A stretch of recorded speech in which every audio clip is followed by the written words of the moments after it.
नमस्कार, स्वागत है आपका बड़ी खबर में। मैं हूं आपके साथ चेतन पाठक। इस बुलेटिन में हम बात करेंगे दिन की 4 बड़ी खबरों की। पहली खबर करनाल से है, जहां अंतर्राष्ट्रीय महिला दिवस पर राज्य स्तरीय महिला सम्मान समारोह का आयोजन हुआ है। कार्यक्रम में सीएम मनोहर लाल ने बतौर मुख्य अतिथि के तौर पर शिरकत की है। दूसरी बड़ी खबर बांडवा से है, जहां पिपचोपा कला में राजकीय वरिष्ठ माध्यमिक विद्यालय को ग्रामीणों ने ताला जोड़ दिया। तीसरी खबर पानीपत से है, जहां पब्लिक हेल्थ कार्यालय समलखा में तैनात एसडीओ और जेई को स्टेट विजिलेंस की टीम ने 12 लाख रिश्वत लेते रंगे हाथों गिरफ्तार किया है। चौथी खबर यमुनानगर से है, जहां तेज रफ्तार कार चालक ने रिक्शा चालक को रौंद दिया। ये 4 बड़ी खबरें आपके सामने हैं। पहली बड़ी खबर, महिलाओं को यहां पर सम्मानित किया गया है। महिला दिवस के मौके पर करनाल में सीएम मनोहर लाल ने कार्यक्रम में शिरकत कर महिलाओं को सम्मानित किया है। दूसरी बड़ी खबर, स्कूल में यहां पर ग्रामीणों ने ताला जोड़ दिया है। नाराज जो ग्रामीण हैं वो दिखाई दे रहे हैं। तीसरी बड़ी खबर आपको बता रहे हैं, रंगे हाथों विजिलेंस टीम ने एसडीओ और जेई को रिश्वत लेते हुए पकड़ा है। 1,20,000 रुपए की रिश्वत लेते हुए यहां पर पकड़े गए। साथ ही चौथी बड़ी खबर, सीसीटीवी में एक दिल दहला देने वाला मामला कैद हुआ है, जहां पर तेज रफ्तार कार चालक ने रिक्शा चालक को रौंद दिया।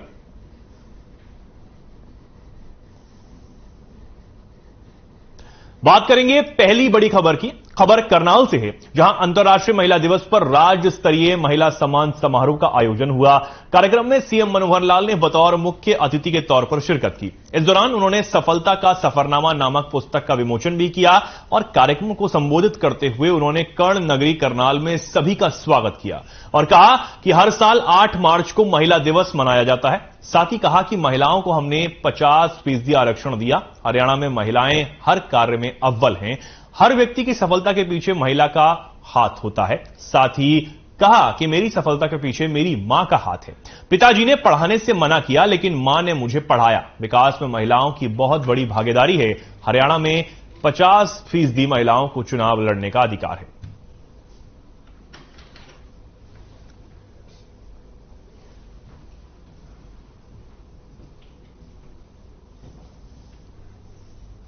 और यहां पर करनाल में ये महिला दिवस सम्मान समारोह का आयोजन हुआ था, जिसमें सीएम मनोहर लाल ने कार्यक्रम में पहुंचकर मुख्य अतिथि के तौर पर शिरकत की और उन्होंने महिलाओं का सम्मान किया। साथ ही साथ उन्होंने कहा कि हर सफल व्यक्ति के पीछे एक महिला का हाथ होता है। देश को आगे बढ़ाने में भी महिला की अहम भागीदारी है। यहां पर महिला सम्मान समारोह में सीएम मनोहर लाल ने शिरकत की और महिलाओं का सम्मान किया है।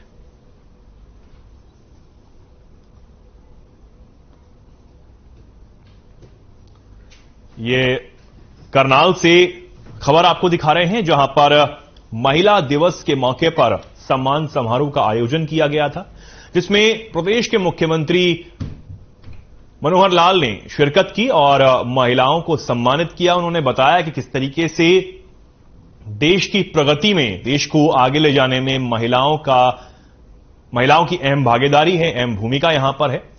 आज महिला किसी भी क्षेत्र में पीछे नहीं है और हर सफल व्यक्ति के पीछे एक महिला का हाथ जरूर होता है, ये उन्होंने कहा। साथ ही साथ उन्होंने बताया कि किस तरीके से उनके पिता ने उन्हें पढ़ाने से मना कर दिया था, लेकिन उनकी मां ने उन्हें पढ़ाया और आगे बढ़ाया, जिस वजह से आज वो पढ़ लिख पाए हैं। ये सीएम मनोहर लाल ने यहां पर संबोधन में कहा है। और साथ ही साथ उन्होंने कहा है कि महिलाओं को 50% आरक्षण प्रदेश में दिया गया है चुनाव लड़ने के लिए और हर महिला का सम्मान जरूर होना चाहिए। करनाल में इस भव्य कार्यक्रम का आयोजन किया गया था, जिसमें भारी संख्या में जो महिलाएं हैं वो यहां पर पहुंची थीं। खुद मुख्य अतिथि के तौर पर प्रदेश के मुख्यमंत्री सीएम मनोहर लाल ने इस कार्यक्रम में शिरकत की थी। तमाम जो महिलाएं हैं उनको यहां पर सम्मानित किया गया और अपने संबोधन में मुख्यमंत्री ने बड़ी ही अहम बात यहां पर की है कि हर सफल व्यक्ति के पीछे एक महिला का हाथ होता है। भारी संख्या में इस कार्यक्रम में महिलाएं पहुंची हुई थी और यहां पर उनका सम्मान समारोह आयोजित किया गया था।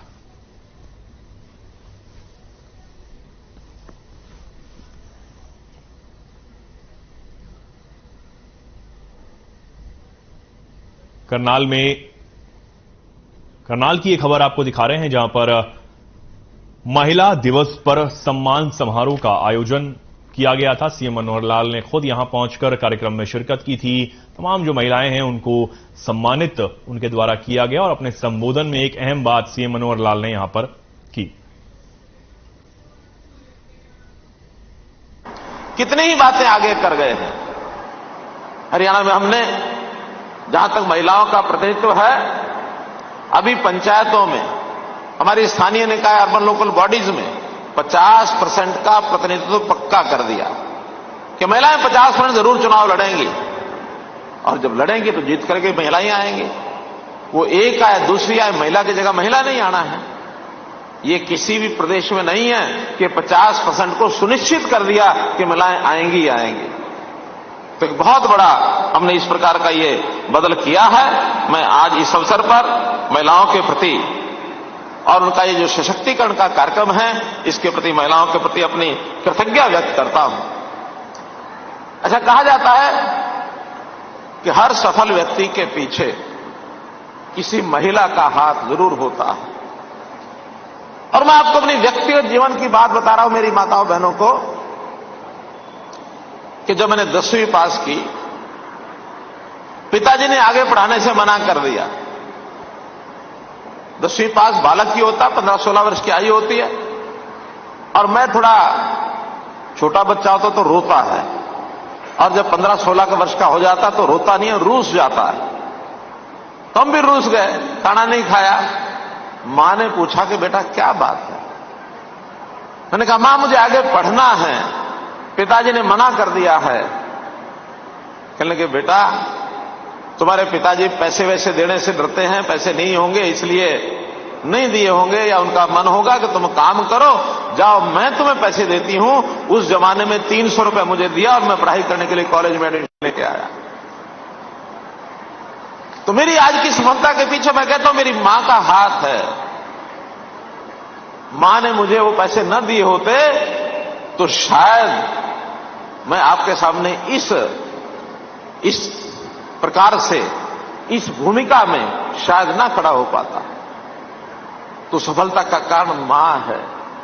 मां अपने बच्चों का जितना ध्यान रखती है, शायद पिता या पुरुष कोई भी, स्नेह तो बराबर दोनों का होता है, लेकिन अंतर है। मां की भावना, मां का दिल, मां का मन, ये अपने बच्चों को कैसे सहेलती, कैसे आगे बढ़ाती है। तो मैं आज पुत्र होने के नाते अपनी माताओं का, भाई होने के नाते अपनी अब सब बहनों का मैं अभिनंदन करता हूं इस मातृ सम्मान दिवस के अवसर पर। हम जानते हैं कि महिलाएं कितना आगे बढ़ गई हैं, हर क्षेत्र में आगे बढ़ी हैं, चाहे वो शिक्षा हो, चाहे वो खेल हो, चाहे समाज सेवा हो, चाहे राजनीति हो, चाहे ज्ञान विज्ञान हो। किसी क्षेत्र में महिलाएं आज पीछे नहीं है। हर क्षेत्र में महिलाएं आगे बढ़ रही हैं। अवसर मिलना चाहिए और अवसर अब महिलाओं को मिलने लगा है। हरियाणा में भी इस विकास में महिलाओं की भागीदारी ये बहुत है और उन्होंने अपनी योग्यता और क्षमता के आधार पर जो छाप छोड़ी है, बहुत के क्षेत्रों के अंदर महिलाएं जो हैं अव्वल आई हैं, प्रथम आई हैं। न केवल हरियाणा में प्रथम आई है, देश में और कुछ स्थानों पर तो दुनिया में भी अव्वल आई है। और उन अव्वल महिलाओं का वैसे तो आप सब जानते हैं, लेकिन मैं आपको कुछ नाम लेके बताना चाहूंगा। तो हमारे यहां पहली महिला उपराज्यपाल यानी गवर्नर हरियाणा की बहन चंद्रावती बनी, यानी उस समय पहले कोई और नहीं थी। चंद्रावती यहां की पहली गवर्नर बनी। विधानसभा की अध्यक्ष भी बहन शन्नो देवी बनी विधायक बनने के बाद। अध्यक्ष का काम बहुत कठिन होता है, तो भी वो बनी। और हम जानते हैं जिनके नाम से आज हमने पुरस्कार दिया है, इसी करनाल की बेटी अंतरिक्ष महिला यात्री, पहली अंतरिक्ष महिला यात्री थी दुनिया की वो, बहन कल्पना चावला। उनके नाम से आज जो पुरस्कार दिया गया है ज्ञान विज्ञान का पुरस्कार, वो भी पहली अंतरिक्ष महिला यात्री। इसी प्रकार पहली जो पहलवान है ओलंपिक कांस्य पदक जो लेकर के आई, मुझे अवसर मिला उसको सम्मानित करने का बहादुरगढ़ में, साक्षी मलिक, ये ओलंपिक की पहली कांस्य पदक विजेता रही है। इसी प्रकार पहली जो पहलवान राष्ट्रमंडल स्वर्ण पदक जिसने जीता वो गीता फोगाट, पहली महिला पैरा ओलंपिक रजत विजेता थी दीपा मलिक, पहली हमारी महिला एवरेस्ट पर्वतारोही संतोष यादव। ये सब हरियाणा का नाम बता रहा हूं। तो हरियाणा में बहुत कीर्तिमान खड़े किए गए हैं। WWE रेसलर, बहुत कठिन काम होता है, कविता दलाल ये बनी है। पहली महिला अर्जुन पुरस्कार विजेता गीतिका जाखड़, प्रथम महिला भीम पुरस्कार विजेता सुनीता शर्मा, प्रथम महिला मिस वर्ल्ड खिताब विजेता मानुषी छिल्लर। अब खबर बाड़दा से है, जहां पिचोपा कला में राजकीय वरिष्ठ माध्यमिक विद्यालय को ग्रामीणों ने ताला जोड़ दिया। आपको बता दें कि परीक्षा केंद्र के बदले जाने से ग्रामीण बेहद नाराज थे। वहीं जब इसकी सूचना जिला शिक्षा अधिकारी चरकी दादरी कृष्णा फोगाट को मिली तो मौके पर पहुंचे जिला शिक्षा अधिकारी ग्रामीणों को समझाया गया, जिसके बाद ग्रामीण नहीं माने। ग्रामीणों ने चेतावनी दी कि जब तक उनका परीक्षा केंद्र वापस नहीं आएगा तब तक बच्चे भी परीक्षा का बहिष्कार करेंगे।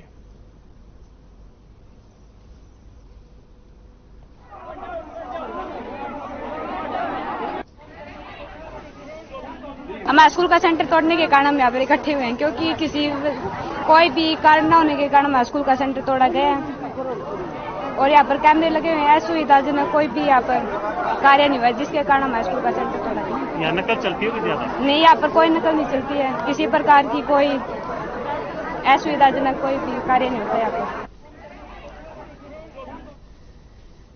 और अब इस खबर पर ज्यादा जानकारी के लिए हमारे साथ हमारे संवाददाता जुड़े हैं विनोद। क्या कुछ ग्रामीणों की मांगे हैं और अब क्या आगे यहां पर कार्रवाई चल रही है?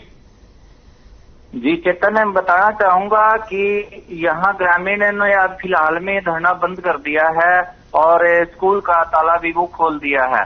लेकिन आज सुबह 8 बजे से ही ग्रामीण अड़े हुए थे कि और परीक्षा का बहिष्कार करने का भी इन्होंने ऐलान किया था कि जब तक उनका परीक्षा केंद्र वापस यहाँ स्थापित पिचोपा कला में नहीं किया जाएगा तो वे परीक्षा का बहिष्कार भी रखेंगे। तो सुबह 10 बजे ही जिला शिक्षा अधिकारी कृष्णा फोगाट वहां पहुंची थी, काफी समझाया बुझाया, लेकिन ग्रामीण अड़े रहे। ग्रामीण केवल लिखित आश्वासन चाहते थे कि बोर्ड से मेल आए स्कूल में तभी वो ताला खोलेंगे। बाद में जदोजहद के बाद लगभग 12:30 बजे परीक्षा शुरू होनी थी, लगभग 1:30 बजे बोर्ड से मेल आई और ग्रामीणों ने कृष्णा फोगाट के कहने पर बाद में ताला खोला। लगभग 1 घंटे बाद बच्चों ने परीक्षा में बैठने का ऐलान किया। जी चेतन, तो अब जो ग्रामीण है उनकी नाराजगी दूर हो गई है? मैं बताना चाहूंगा फिलहाल में ग्रामीणों की नाराजगी इसलिए दूर हुई है कि जहां जिला शिक्षा अधिकारी कृष्णा फोगाट ने उन्हें मेल पे लिखित में दिया ही है कि भैया अगला परीक्षा केंद्र आपका यही होगा और आज की परीक्षा के लिए उन्हें जो लेट तक में जो विद्यार्थी बैठे हैं उनको पूरा समय दिया जाएगा। मैं बताना चाहूंगा कि कल से ही ये ग्रामीण है जो 334B national highway Dadri Loharu मुख्य मार्ग पड़ता है उस पे रात 9 बजे तक डटे हुए थे।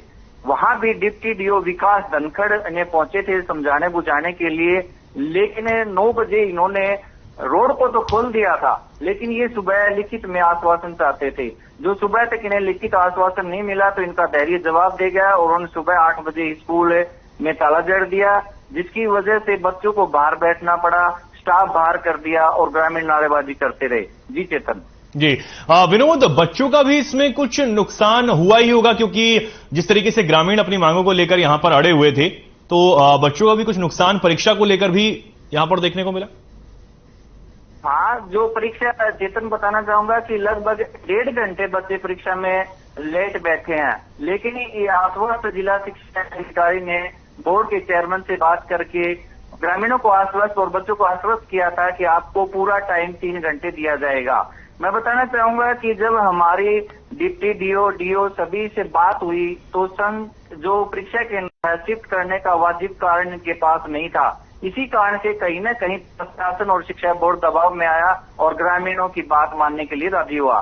क्योंकि हमने निरीक्षण किया तो स्कूल में कैमरे लगे हुए हैं और कोई भी यहाँ के SHO बारडेरा थाना है उनसे भी बात हुई हमारी, जिला शिक्षा अधिकारी कृष्णा फोगाट से भी, डिप्टी डीओ से भी, तहसीलदार से भी बात हुई, तो किसी ने भी सेंटर शिफ्ट करने का कोई वाजिब कारण नहीं बताया। इसलिए कहीं न कहीं बोर्ड को झुकना पड़ा। ठीक है, बहुत धन्यवाद विनोद हमारे साथ जुड़ने के लिए और जानकारी हम तक पहुंचाने के लिए। आगे बढ़ते हैं। हरियाणा में रिश्वतखोरी के मामले थमने का नाम नहीं ले रहे हैं। ताजा मामला पानीपत से सामने आया है, जहां पब्लिक हेल्थ कार्यालय समलखा में तैनात SDO और जेई को स्टेट विजिलेंस की टीम ने 1,20,000 रिश्वत लेते रंगे हाथों गिरफ्तार कर लिया है। स्टेट विजिलेंस के इंस्पेक्टर सुमित कुमार ने जानकारी देते हुए बताया है कि SDO और जेई ठेकेदार के बिल पास करवाने की एवज में रिश्वत की डिमांड कर रहे थे। इंस्पेक्टर सुमित कुमार के मुताबिक SDO ने ठेकेदार से 2 लाख की डिमांड की थी, तो वहीं जेई ने 15% कमीशन की मांग की थी। जहां आज स्टेट विजिलेंस की टीम ने शिकायतकर्ता ठेकेदार की शिकायत पर SDO और जेई को रंगे हाथों गिरफ्तार कर लिया है। इंस्पेक्टर सुमित कुमार ने बताया है कि SDO और जेई ने कल कोर्ट में पेश कर पूछताछ की जाएगी ताकि रिश्वतखोरी की अन्य मामलों का भी खुलासा हो सके।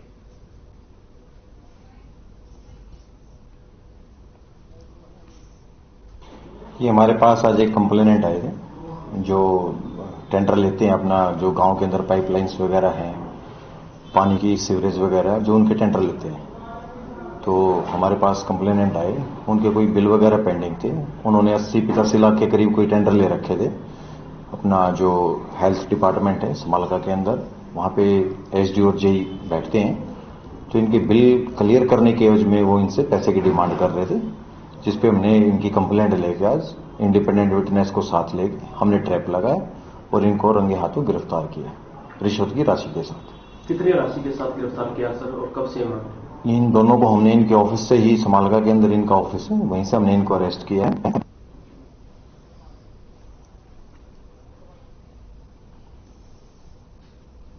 खबर में आगे बढ़ते हैं। खबर यमुनानगर से है, जहां एक बार फिर तेज रफ्तार का कहर देखने को मिला है। जानकारी के मुताबिक तेज रफ्तार कार चालक ने रिक्शा चालक को रौंद दिया और टक्कर मारते हुए कार चालक ने रिक्शा चालक को घसीटते हुए वहां से ले गया। रामपुरा के टी पॉइंट पर तेज रफ्तार कार चालक ने 55 साल के रिक्शा चालक राजकुमार को जोरदार टक्कर मार दी। वहीं इस घटना का सीसीटीवी फुटेज भी सामने आया है, जिसे देखकर हर किसी के रोंगटे खड़े हो रहे हैं। इस घटना के बाद रिक्शा चालक के बेटे को इसकी सूचना दी गई और जब वे अस्पताल पहुंचे तो डॉक्टर ने उन्हें मृत घोषित कर दिया। ऐसा है, रात को हमारे को करीब 12 बजे सूचना मिली थी भाई ये सरकारी हॉस्पिटल के पास रोड एक्सीडेंट हुआ है जिसमें रेडी वाला इंजर्ड है, जिस पर हमारा SI भूपेंद्र सिंह मौका पर पहुंचे थे और उन्होंने आगे की कार्रवाई डेड बॉडी डेड हाउस रात को डेड हाउस छुड़वाई। तो कुछ पता लग पाया किसने एक्सीडेंट किया, किस चीज से एक्सीडेंट हुआ? ऐसा है, इसमें पीछे से एक जगाधरी की तरफ से एक स्विफ्ट कार आती है, जो आगे जो राजकुमार नाम का व्यक्ति है पेशेंट है। तो यार सारी रात मम्मी ने मेरे को परेशान करा कि मैं पापा के पास लेके चल, पापा के पास लेके चल, कैसे कैसे मैंने बहाना मारा।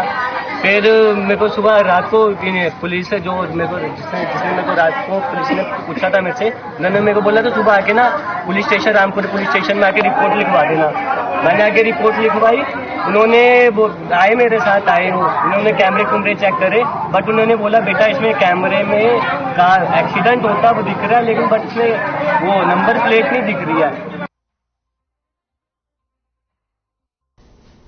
और अब इस खबर पर और ज्यादा जानकारी के लिए हमारे साथ हमारे संवाददाता फोन लाइन पर जुड़े हैं शिवेंद्र मेहता। शिवेंद्र, क्या कुछ कार्रवाई पुलिस अब इस मामले में कर रही है?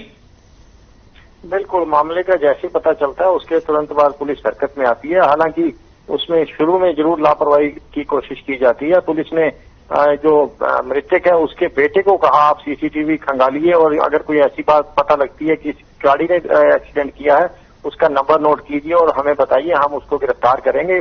जो बच्चा था एक तरफ घर में डेड बॉडी पड़ी है, दूसरी तरफ कोशिश की बच्चे ने किसी तरीके सीसीटीवी तक पहुंचने की और सीसीटीवी जब मिला तो वो देख के रोंगटे खड़े हो जाते हैं, जिसमें साफ नजर आता है कि कैसे कार चालक ने एक टक्कर मारी रिक्शा चालक और उसके बाद उसको घसीटता हुआ काफी दूर तक ले गया और इसके बाद उसकी मौत हो जाती है।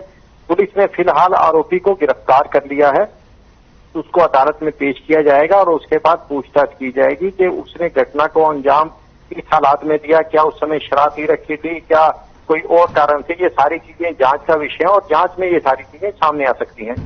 जी सुरेंद्र, अभी तक कुछ पूछताछ में क्या कुछ कहा है कार चालक ने?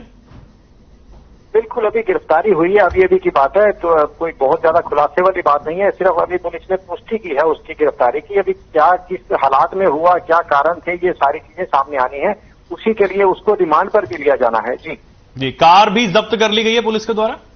हाँ बिल्कुल, कार भी कब्जे में ले लिया पुलिस ने और उसके बाद जो बाकी की कार्रवाई बनती है वो शुरू कर दी गई है। स्पेशल जो आईओ है वो कह रहे हैं इस मामले में, क्योंकि सीसीटीवी का फुटेज है वो काफी इस मामले में अहम साबित होगा और उसी को लेकर आगे की जांच भी सारी चीज जानी शुरू कर दी गई है। जी सुरेंद्र, मृतक के परिजनों का क्या कुछ कहना है?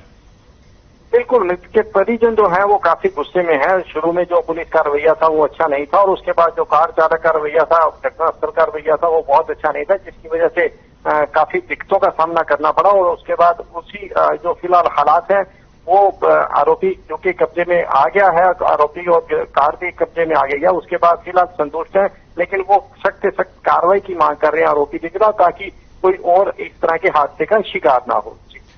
सुरेंद्र, जो मृतक है उसके परिवार में और कौन कौन है? उसका बेटा तो यहां पर पहुंचा अस्पताल में, हालांकि वो नाराज हैं, और कौन कौन उसके परिवार में? बिल्कुल, पत्नी है, एक बेटा और है, 2 बच्चे अपने पीछे छोड़ गया और पत्नी पीछे छोड़ गया है। कमाने वाले यही थे और बच्चे भी छोटे हैं, बहुत ज्यादा काम करने की स्थिति में नहीं है, लेकिन जो हालात हैं बहुत अच्छे नहीं है परिवार के और इसीलिए जो परिजन है वो भी और जो सामाजिक संगठन है वो भी सरकार से गुहार लगा रहे हैं ताकि इनकी कोई आर्थिक मदद भी की जा सके। ठीक है, बहुत धन्यवाद सुरेंद्र हमारे साथ जुड़ने के लिए और जानकारी साझा करने के लिए। तो फिलहाल के लिए खबरों में इतना ही। नमस्कार।